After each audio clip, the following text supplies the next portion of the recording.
Hey guys, welcome back to Electrical Car Repair Live. Our mission in the garage is to save you guys as much money as we can. That's why we make these absolutely free videos and we teach you how to fix your car for free. Let's go ahead and start on it now. In today's video guys, we'll be working here on that BMW 3 Series generation 2005-2013. And let me tell you, we'll have more than 200 videos on this car, so please guys subscribe to the channel for more videos.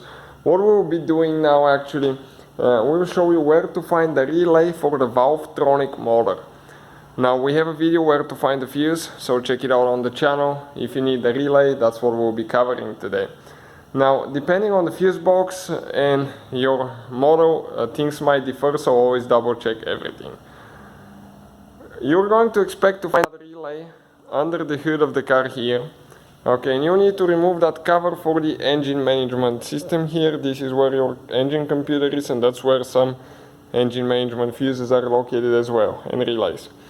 Now the relay that we need, okay, it's called actually a relay K6319.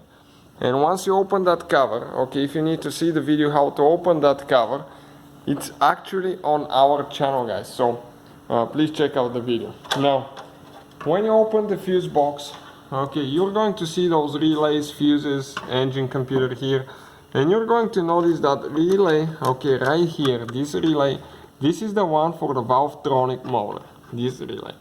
Now it's a little bit inconvenient place. In order to remove it, you will need to remove that fuse holder here and the relay at the same time, because they're running on the same wires, so you don't damage anything. Let me show you how you pull those relays out so you know what to expect. I will demonstrate on a different one that's easy to access, and I can show you with the camera. Now right here, we're going to go ahead, okay, pry that clip like that, okay, and pull up. And you can see guys, just like that, the relay came out of the holder. Now, in order to remove and replace the relay itself, okay, all you have to do, grab and pull them out. Okay, just like that, pretty simple. Procedure is not very complicated at all.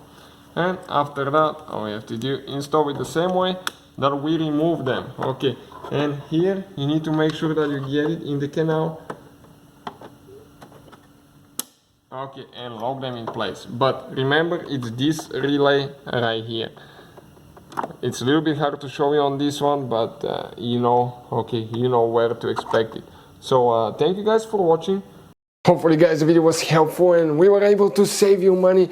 We guys have more than 19,000 free repair videos on our YouTube channels. Check them out. We have videos that can save you thousands of dollars in future repairs. Thank you for watching and see you guys next time.